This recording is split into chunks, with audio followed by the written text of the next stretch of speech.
আসসালামু আলাইকুম, আশা করি আপনারা সবাই অনেক ভালো আছেন। আইফোন তৈরির ফ্যাক্টরি থেকে ভেঙে যাচ্ছে এমপ্লয়িরা, মেইনলি এই ধরনের নিউজ চারদিকে ছড়িয়ে পড়েছে। বাট এই নিউজটার ব্যাকএন্ডে যে বিষয়টা রয়েছে সেটা হলো চায়নাতে রিসেন্টলি করোনা ভাইরাস অনেক বেশি পরিমাণে বেড়ে গিয়েছে। ইভেন অনেক সিটিতে কিন্তু খুব কঠোরভাবে লকডাউন দেওয়া হয়েছে। ঠিক তেমনি চায়নার ওয়ান অফ দ্য অনেকগুলো যে সাপ্লায়ার রয়েছে তার মধ্যে একটা হলো ফক্সকন। সেই ফক্সকনের যে ফ্যাক্টরিটা রয়েছে সেই এরিয়াতে খুব কড়াকড়িভাবে লকডাউন রয়েছে। সো সেখান থেকে দেখা গেল যে ওই ফ্যাক্টরির ভিতরে যারা জব করতো তারা আটকে গিয়েছে। তো এখন তারা কোনো উপায় না পেয়ে যেইখানে আর কি ফক্সকনের আইফোনের যেই প্রোডাক্টগুলি তৈরি করা হতো সেইখানে সেই ফ্যাক্টরি থেকে তারা দেয়াল টপকিয়ে পালিয়ে যাচ্ছে বাসায়। এটা খুবই স্বাভাবিক, কারণ লকডাউনে আটকে গেলে দেখা গেল 1 মাস 1.5 মাস তার অফিসেই বা সেই ফ্যাক্টরিতে থাকতে হবে।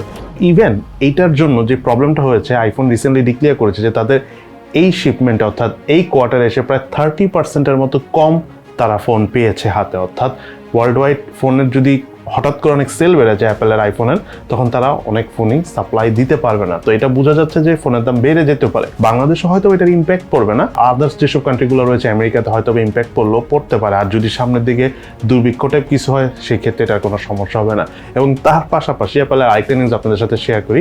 অ্যাপেল আইফোন 15 সিরিজে টুকটাক কিছু লিক্স আমরা পেয়েছি, যদি অ্যাপেলের leaks most of the case সত্যি হয় না, বাট এই লিক্সটা মোটামুটি আমাদের শিওর মনে হচ্ছে। সেটা হলো সম্ভবত তারা ভলিউম বাটনটা এবার তারা তুলে দিবে। সো ভলিউম বাটনের জায়গায় তারা একটা সলিড স্ট্যাটিক বাটন দিবে, যেখান থেকে আপনারা একটা হ্যাপটিক ফিডব্যাক বা হ্যাপটিক ফিল পাবেন। বাট এটা কনফার্ম না কি টাইপের হবে, বাট এরকম কিছু একটা তারা চেঞ্জ করে আইফোন আগামী 2015 ভার্সনে নিয়ে আসবে। এবং আমি একটা ভিডিওতে অনেক আগে বলেছি, যেহেতু আগামী বছর আস্তে আস্তে চায়না থেকে ইন্ডিয়াতে আইফোন তৈরি হবে, সো ওইটাতে আইফোন অর্থাৎ অ্যাপেল ট্রাই করবে সবচেয়ে বেশি আপগ্রেড দিয়ে আনার জন্য, এবং সেটাই হবে।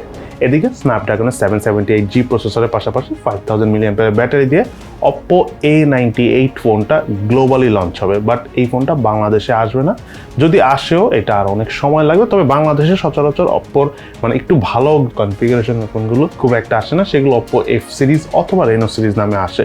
তো বাংলাদেশের শেষের দিকে অর্থাৎ এই বছরের শেষে যে আমরা তো Oppo Reno 9 সিরিজের ফোন দেখলেও দেখতে পারি, বাট এটা কনফার্ম না। Reno 8ও হতে পারে, বাট আসতেছে একটা ফোন, এটা মোটামুটি কনফার্ম। যদি দেশের অবস্থা ভালো থাকে তাহলে আমরা নতুন Oppo Reno সিরিজের ফোন দেখবো। এদিকে আমেরিকার ক্যালিফোর্নিয়াতে 3200 মেগাপিক্সেলের একটা ক্যামেরা তৈরি করা হয়েছে। এখন ইন্টারেস্টিং বিষয় হলো, আপনার যখন অনেক বেশি মেগাপিক্সেল হবে তখন আপনি কোনো ছবি তোলার পর সেটা দেখা গেল যে রেজুলেশন ভালো হওয়ার কারণে আপনি জুম করে করে ওই ছবিটা দেখতে পাবেন, কারণ ডিটেলস অনেক ভালো আসবে। সো এই 3200 মেগাপিক্সেলের ক্যামেরা থাকার কারণে আপনি যে ছবিটা তুলবেন সেটা যদি 15 মাইল দূরেরও কোনো মাঠ বা কোনো কিছু ছবি তুলেন, সেই ছবিটাও আপনি একদম জুম করে প্রত্যেকটা জিনিস পয়েন্ট আউট করে দেখতে পারবেন। সো এটাই হলো মেইনলি হাই রেজলিউশনের ছবি তোলার সুবিধা, যে আপনার ছবি তোলার পর সেটা জুম করে করে দেখতে পারবেন যে প্রত্যেকটা অবজেক্ট কি আছে। যেটা কম রেজলিউশনে কাছাকাছি অনেক ভালো ছবি আসলো জুম করে কিন্তু দেখা যায় না। এই হলো দামি ক্যামেরা আর কম দামি ক্যামেরা, অর্থাৎ হাই রেজলিউশন এবং লো রেজলিউশনের মধ্যে বেসিক ডিফারেন্স। এদিকে Realme 10 Pro Plus-এর আমরা নতুন আরেকটা লিক্স পেয়েছি, সেটা হলো বক্সটা দেখতে কেমন। যদিও এটা খুব ইম্পর্টেন্ট, অলরেডি আমরা জানি বক্স কেমন হবে, খুব একটা চেঞ্জ না, বাট এটা রিয়েল ছবি। যেহেতু চায়নায় 5 তারিখে লঞ্চ হবে, তার আগে কিছু লিক্স ছবি বেরোতে পারে, এটাই স্বাভাবিক। আর এটার স্পেসিফিকেশন থেকে টোটাল যে ডিটেলস থাকবে ফোনে, সেটা যেদিন লঞ্চ হবে সেদিনই আমরা ইন ডিটেলস আপনাদের সাথে শেয়ার করবো। অলরেডি আমরা জানি, বাট স্টিল লঞ্চ হোক, তাহলে আমরা কনফার্ম হতে পারবো যে আদৌ আমরা যেটা জানি সেটা রাইট কিনা, দেন আপনাদের সাথে আমরা ফুললি শেয়ার করবো। এদিকে Xiaomi 12i Hypercharge নামে একটা ফোন খুবই সুন লঞ্চ হতে যাচ্ছে, এবং এই ফোনটা ইন্ডিয়াতে লঞ্চ হবে আর কি। কিন্তু এই ফোনটা হলো Redmi Note 12 Pro Plus, যেটা 120 ওয়াটের চার্জার, Dimensity 10800 প্রসেসর, সেই ফোনটাই হলো এই Xiaomi 12i Hypercharge নামে লঞ্চ হবে। বাট যেটা 210 ওয়াটের charger Redmi Note 12 Explorer Edition, সেই ফোনটা আমাদের এশিয়ান রিজনে আসবে কিনা বা আসলো কি নামে আসবে সেই ব্যাপারে কিন্তু আমরা কোনো ইনফরমেশন পাইনি।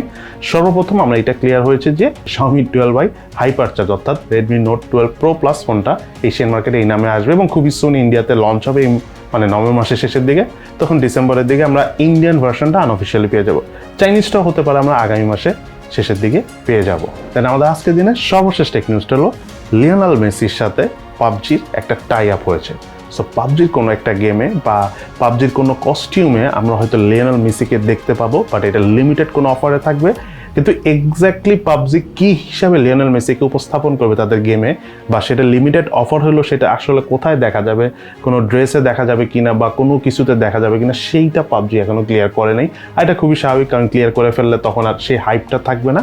তবে সম্ভবত খুবই সুন আমরা দেখবো, মাসখানেকের মধ্যে লিওনেল মেসির কিছু একটা আমরা পাবজির মধ্যে দেখবো। যেহেতু তারা ক্লিয়ার করেনি, সো আমি ওইরকম কিছু বলবো না। অনেকে অনেক কথা বলতেছে, বাট আমরা দেখি এক্স্যাক্টলি কি আসতে যাচ্ছে। বাট আমার কাছে খুব মজা লাগতেছে। আর সম্ভবত লিওনেল মেসি যে বার্সেলোনায় ছিল সেটার উপরে বেশি ফোকাস করা হচ্ছে।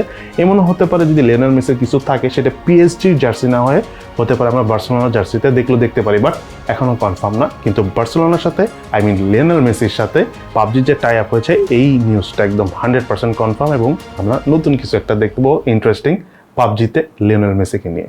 সো আজকে তাহলে এই পর্যন্তই। সবাই ভালো থাকেন, সুস্থ থাকেন, ইনশাআল্লাহ দেখা হবে ফিউচারে।